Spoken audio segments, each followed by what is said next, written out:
ये माशाल्लाह हमारी शीट बिल्कुल A1 प्रोसेस हो गया है, रेजन वाला और रूलर वाला। तो ये आप देख सकते हैं कि ये कितनी प्यारी लग रही है।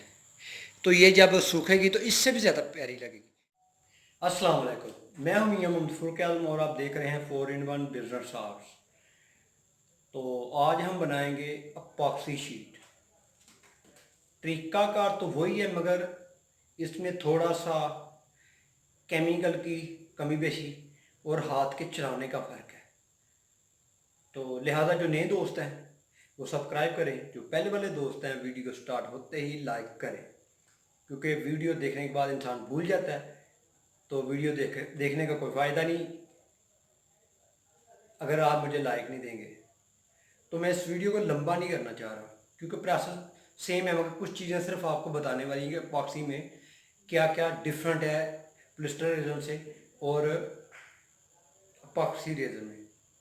तो पिछली वीडियो में आपको बताया था कि अपॉक्सी रेज़न में कितना कोबाल्ट डालते हैं, तो वो पिछली वीडियो भी आप देखें।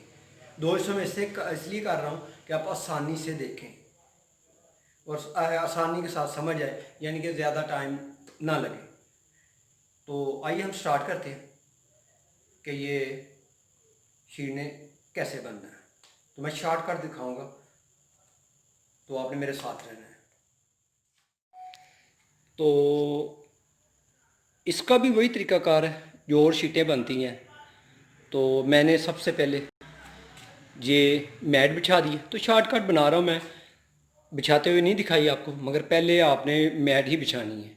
तो अपना मटेरियल पूरा रखना है करीब। ब्रश, रूलर हमेशा 2 रखें ताकि आपको प्रॉब्लम ना हो। अगर एक ख़राब भी हो जाए या ब्रश एक ख़राब भी हो जाए तो आपके पास स्पेयर होना चाहिए। तो आइए इसका नेक्स्ट प्रोसेस शुरू करते हैं।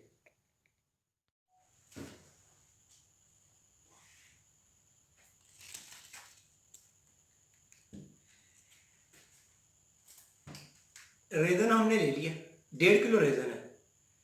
तो जो पॉलिस्टर रेज़न है और इस रेज़न में ये फ़र्क है, ये ज़्यादा हीटअप होता है, यानी डिग्री इसकी ज़्यादा होती है। तो इसलिए इसे हार्डनर कितना चाहिए, हार्डनर चाहिए इसको। ये जो ढक्कन आप देख रहे हैं आम बाटल का ढक्कन है।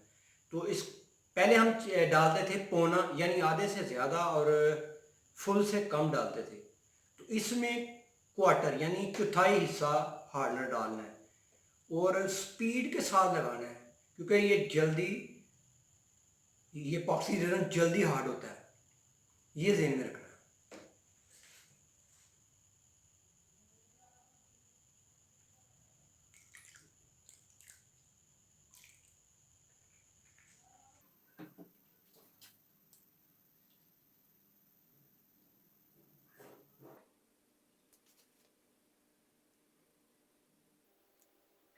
ये मैं जितना भी आपको तरीका बता रहा हूँ ना, ये तरीका ये है कि अकेले हाथ काम करने का। अगर 2 बंदे काम करेंगे तो फिर और आसानी हो जाएगी और हम हार्डनर वगैरह वो भी उसकी भी स्पीड बढ़ा सकते हैं, यानी कि ज़्यादा डाल सकते हैं। तो ये अकेले हाथ काम करने का मैंने फार्मूला बताया कि आपने तजर्बा भी करना है, कोई काम भी करना है तो अकेले हाथ कर सके। तो उसी लिहाज से मैं आपको बताता हूँ कि ये इतनी इतनी चीज़ डालें। आप देख रहे हैं मैं अकेले हाथ सारा काम करता हूँ, कोई मेरे साथ नहीं होता, ना कोई वीडियो बनाने वाला और ना कोई। तो ये मैं लगाता जा रहा हूँ तेज़ी से।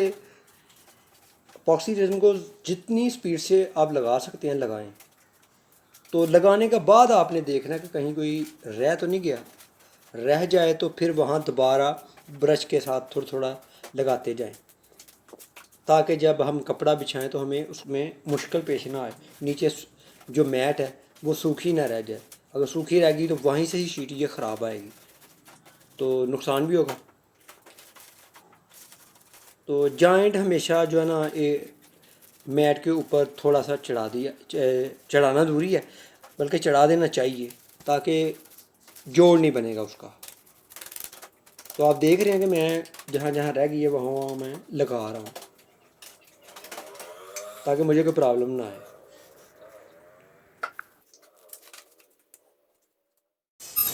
रूलर लगाने का भी तरीका है, तो आप मेरे जो एक्शन है उस पर भी गौर किया करें कि मैंने किस तरह पकड़ा उसे और कैसे लगा रहा हूँ। तो जो रूलर का काम है ना, यानी कि जहाँ जहाँ रेज़न नहीं पहुँचा, खुश्क रह गई है मैट, ये वहाँ तक पहुँचा देता है और ऊपर से जो मैट उठ जाती है ना ब्रश के साथ उभरती है, तो उसको भी ये बराबर कर देता है।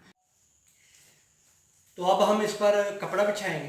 तो इस पर रेज़न पर एहतियात ज़्यादा बरतनी पड़ती है पोलिस्टर की निस्बत। अगर ये गलत डाला गया तो इसमें प्रॉब्लम आएगी, उठाएंगे तो ये सारा केमिकल ही साथ आ जाएगा।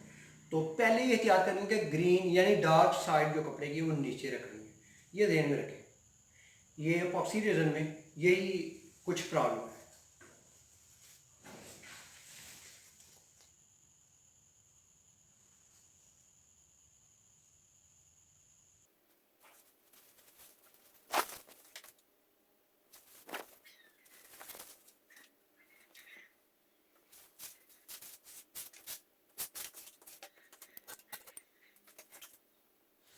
तो मेरे जो कपड़ा बिछाने का स्टाइल है, इस पर ही गौर करें, वीडियो को स्किप ना करें, आगे आपको समझ आनी चाहिए मैं कैसे कैसे क्या कर रहा हूँ और कहाँ कहाँ क्या क्या काम हो रहा है। तो मैं इसे प्रेस भी कर रहा हूँ, इसके बाल भी निकाल रहा हूँ। और हर काम का एक तरीकाकार होता है ना, तो ताकि अगर आप शुरू भी करें कोई काम तो आपको करने में आसानी हो।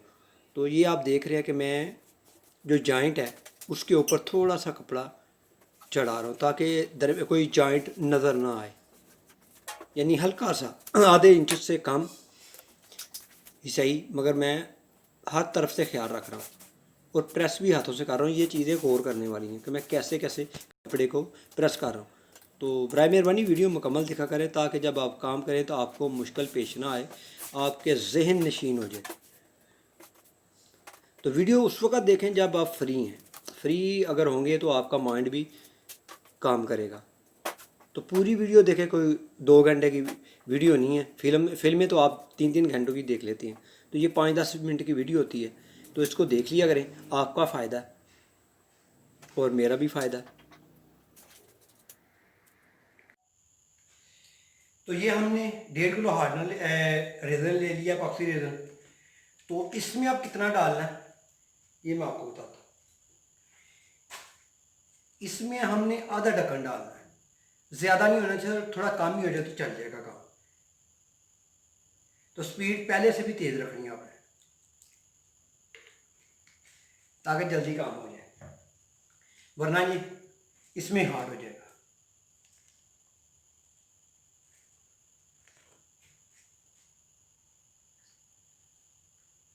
बाकी तरीकाकार वही है, मैं मुकम्मल तो आपको नहीं दिखा रहा क्योंकि वीडियो लंबी हो जाएगी।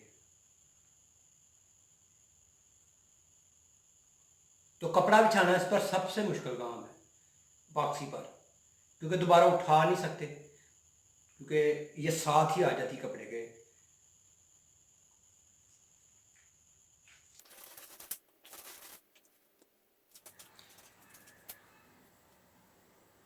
तो ये देखा जब जैसे जैसे हम रेज़न लगा रहे हैं तो वैसे वैसे कपड़े का कलर उठना। जो दूसरा रेज़न है उसमें ऐसा नज़र नहीं आता क्योंकि ये अपॉक्सी रेज़न क्लियर होता है, तो ये हार्ड भी तकरीबन शीशे जैसा ही है। तो इसके यही फ़ायदे हैं इस शीट के कि देर पाए 20-30 साल इसको कुछ नहीं होता। तो मेरा ख्याल है यूज़ करने में कोई हर्ज नहीं है। अगर थोड़ी सी महंगी पड़ रही है तो क्या होगा, मगर इसके लाइफ तो ज़्यादा ना, यानी पैसा ज़ाया नहीं जाएगा। तो बेहतर है अच्छी तरह लगाएं।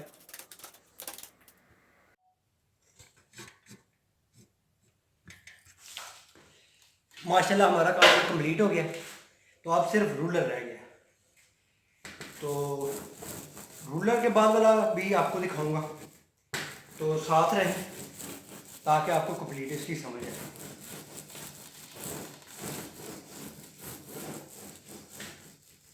रूलर देख रहे हैं, ये जो उठा हुआ है क्लियर होता जा रहा है, ये नज़र तो आएगा आपको स्क्रीन में। ये मैट की निशानी है, मैट बराबर होती जाती है।